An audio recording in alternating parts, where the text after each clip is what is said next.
సూర్యచంద్ర జ్యోతిష్యాలయం, ఎల్ఎన్పేట, శ్రీకాకుళం జిల్లా. మా ఫోన్ నంబర్ 9490442336. మేము తెలియజేయనది ఏమనగా, అక్టోబరు నెల అనగా రేపు 3/10/2024 నుండి 1వ తేదీ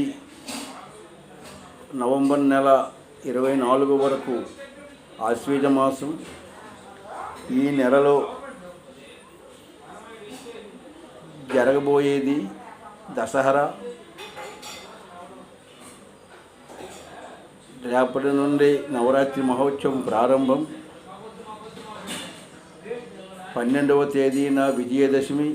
దసరా అంటే చాలామంది దేవి పూజలు చేస్తారు.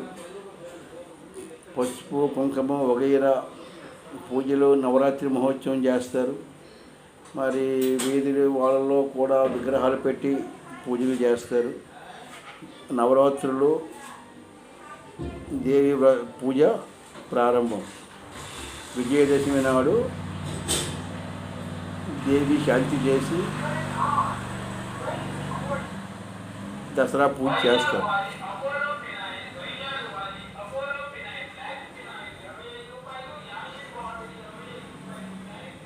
ఈ నెలలో ప్రస్తుతానికి విజయదశమి శుభ సందర్భంగా దేవి పూజ అన్నటువంటిది నవరాత్రులు ముఖ్యమైనది కాబట్టి చేయవలసినటువంటి భక్తులు కుంకుమ పూజ చేయడం మంచిది. అది ఒక విధంగా కొన్ని గ్రహములకు కూడా శాంతి జరుగును, తన యొక్క భవిష్యత్తుకు కూడా కొంత శాంతి కలుగును. ఈ విషయం అందరికీ తెలియపరుస్తుంది. మరొక విషయం,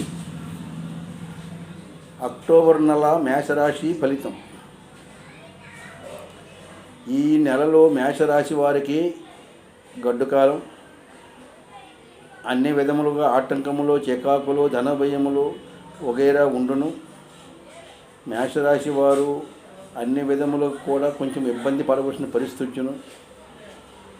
ఆదాయానికి మించిన ఖర్చులు, కుటుంబ సమస్యలు, కొన్ని వ్యవహారాల్లో ఆటంకములు, చికాకులు, బాగా అన్ని విధాలు కూడా నష్టమైతే కలగడానికి అవకాశం ఉంది. అయితే మేము చెప్పింది గోచారంలో ఉన్నటువంటి మేషరాశి ఫలితం. మేషరాశిలో పుట్టినటువంటి వారు అనగా అశ్విని 1, 2, 3, 4, భరణి 1, 2, 3, 4, కృత్తిక 1 పాదం మేషరాశి. పుట్టినటువంటి వ్యక్తికి జన్మ తేదీ నక్షత్రంతో సహా ఉండి వారి యొక్క జన్మ నక్షత్రంలో ఉన్నటువంటి గ్రహస్థితి, దశ అంతర్దశ శేషములలో వారి యొక్క గ్రహస్థితి బలము అనుకూలంగా ఉన్నప్పుడు గోచార ఫలం అంతగా వర్తించదు. వారికి కొన్ని విధమైన సుఖములు, కొన్ని రకములటువంటి వాళ్ళ గ్రహస్థితిని బట్టి ఆదాయం, వ్యవహారము, కుటుంబ వ్యవహారము, సంపాదన అన్నీ కూడా అనుకూలిస్తాయి. గోచారం ఒక్క దాని మీదే ఆధారం కాదు, జన్మ జాతకం మీద ఆధారం. జన్మ జాతకంలో బాగున్నప్పుడు గోచార ఫలితం అనేది కొంత ఒక నష్టము ఉన్నప్పటికీ 75% జన్మ జాతక ఫలితమే వర్తిస్తుంది. అయితే గోచార రీత్యగా మాత్రం మేషరాశి వారికి ప్రస్తుతానికి మాత్రం బాగులేదు. ఈ నెల అక్టోబర్ నెల మాత్రం అనుకూలంగా లేదు.